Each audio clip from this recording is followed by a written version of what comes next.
Hey, what's going on, guys? It is QP, and this is Q-Tips Episode 1. I am very, very excited about this series. This was actually something that I was doing on an individual basis with some of the OTC members back when Black Ops originally came out. But basically what I do with this is I take some of your gameplay and I kind of offer up maybe some suggestions to where that it hopefully would be a little bit easier for you to pull out the win. What you will see in the top right hand corner is you will see actually an alternate route. This is a route I usually like to run. Sometimes it's not this slow, sometimes it is this slow, just depends on what point of the game we're in. But what it does is it allows you to create a presence and allows you to, maybe get set up a little bit better so that your teammates and yourself have an easier cap for that initial B flag. It's never a good idea to blindly jump on flags, guys. What that will happen 9 times out of 10 is that's more than likely going to result in your death. What you see all of the big timers do, holy fuck balls! Base jumping without a parachute is never a good idea. But what you see out of the some of the good YouTubers, and I hate to name names here, but there's one guy in particular that comes up to mind, and that's XCal. When he jumps on a flag, he is never in one set position. He's constantly moving. He's constantly making sure that the area is secure before he takes that cap. It's pretty crucial to make sure that you guys do the same thing. I don't have his gun skill, so I know it's even more crucial to make sure that I make good decisions. The early trip cap here. Trip capping early in this game, from a pub standpoint. Oh, and a teabag party, and it gets broken up. Thank you, sir. May I have another? But that early trip cap, I don't know is necessarily ever a good idea in 6v6 pubs, especially when you don't know what your teammates are capable of. If you know you've got a full squad of 6 and everybody's good on the sticks, I say, hey, go for it. But if not, kind of what it is. And as you'll see here, what I'm basically going to be showing you guys is just some alternate cap spots, because time and time again throughout this gameplay, he's going to be just literally blindly on the flag, dead center in the middle of the cap radius, and that position doesn't always work out best. By tweaking your body positioning just a fraction of an inch or altering your position a little bit will, one, it'll catch the enemy off guard, because everybody's mind, it seems to be triggered on the center of the flag, and just don't be there. If you're not there, it's that instant second of fail that they have to where they can't do anything about it. It's that additional time that it could take them to reacquire the target and push up. He does do a good job here at this point, attempting to control the area and making sure that they're set up. I would have liked to have seen some more of that. There's another example, directly on the flag with a teammate. I talked about this and touched on this a little bit in my last search and destroy video. It's never a good idea, guys, to get bunched up like that. It limits your movement, it limits your ability to escape, and most of the time will result in some getting shit on. I do like how he's gaining control here. He's switching it up a little bit, just enough so that he can clear out the position. Ensure the flag cap. Not sitting directly on it, not sitting back and waiting. Sometimes in situations like that, it's usually better to be the aggressor rather than the aggressee. One thing with Summit Domination, as I'm sure most of you guys know by now, is this area that he is in. I call this gold. This is basically the entrance from the A spawn to the B flag. That room is a clusterfuck. I mean, an absolute clusterfuck. I avoid this room at all costs.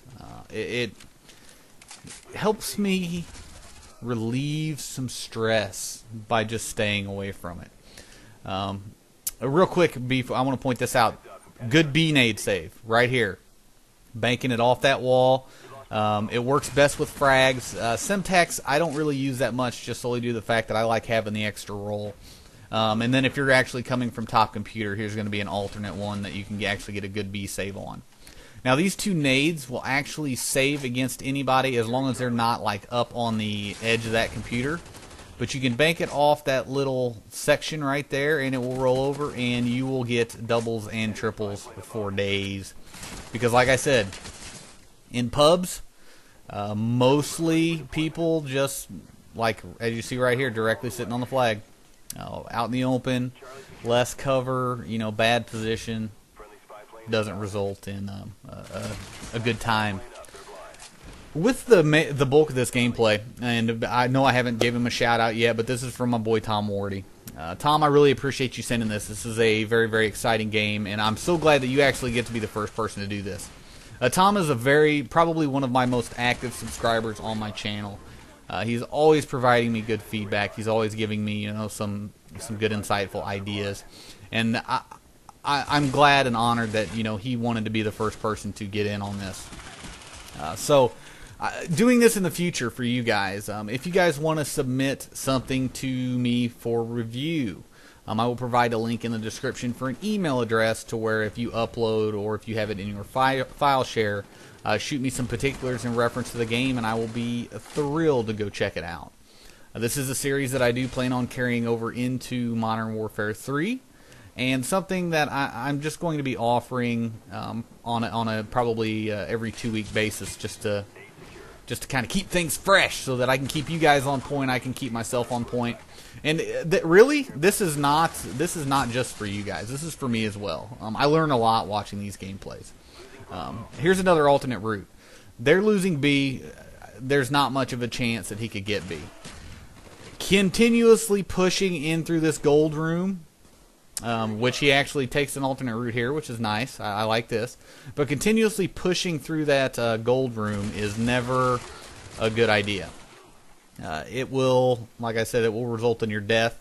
I like pushing through ammo and then back into B, getting behind them, because then you're in position to hold them out and maintain that presence and keep their spawn in somewhat of a decent situation. Good use of cover here, to where he's going to end up pushing them out a little bit. However, he does get a little bit of a gun fail and does get pooped on just a smidgen. Also with the the setups and getting maintaining that map control, maintaining that presence in certain situations, it's going to keep your spawn a little bit more consistent. Spawning all over a map is never a good thing. Having the enemy spawn all over the map as well is never a good thing. That's why, specifically in Domination, you guys know it's so important to make sure that you've got the 2 flags. There doesn't seem to be any form of set strategy here at all. It's just kind of run around like a chicken with your head cut off and attempt to cap as many flags as possible and get all the kills. And I can't say that that's a bad thing, because he's playing for the win, and that's what I like to see. But I think that the outcome of this game, I think that maybe maintaining or changing the outcome of this game, or altering the outcome of this game, it didn't need to be as close as it was, I guess is what I'm trying to say. I know that was a bunch of fucking babble, whatever. But I think that the games that get made that come down to the wire like this are more the player's fault than they are anything else. People get frustrated, people rage. It's just kind of the way that it works, and whenever you rage, you get flustered. You tend to make bad decisions. You tend to rush. You tend to sprint. Repetition becomes a problem. As you'll see right here, what's he doing again? Going right back in there to try and push at B. I like this here. He switches it up. He does go Summit side. This is also another good route as well. I think that this puts you in a better position to make sure that the area is clear. However, I would highly advise against sprinting into an area, especially one that is not controlled by you or your team. This is sprinting. Sprinting is probably my number 2 cause of death in this game. It is something that I do way too much, and it costs me. If I could take away with the sprint button on this game, I would probably carry maybe a 5 KD. And that's a what the fuck moment. I mean, did that just happen? That was retarded. I should have brought out the what the fuck cam for that one, but yeah. Don't think it really is pertinent to this type of commentary. And as you guys can tell, I'm a little bit out of my comfort zone, but I want to help you guys out. I want to make this, the gameplays and the gaming a little bit funner for you, and hopefully, like I said, help you guys get the win. A couple nade spots that you guys will see down on the bottom are going to be some alternate, maybe an opening route nade. That'll get people coming right in that door. As you can see, it blows up right there. That is the same nade that I used in my search and destroy video. That is a good spot placement nade. Another good one that you guys will see here in just a second is the opening C nade. Of course, I used a stun because I was out of frags. Didn't want to have to respawn. But that will actually pick you up. My buddy Joe the Dentist gets 4 and 5 man nades there all the time. It works out really well for him and helps us buy a little bit more time on making that initial B push. So I recommend that one.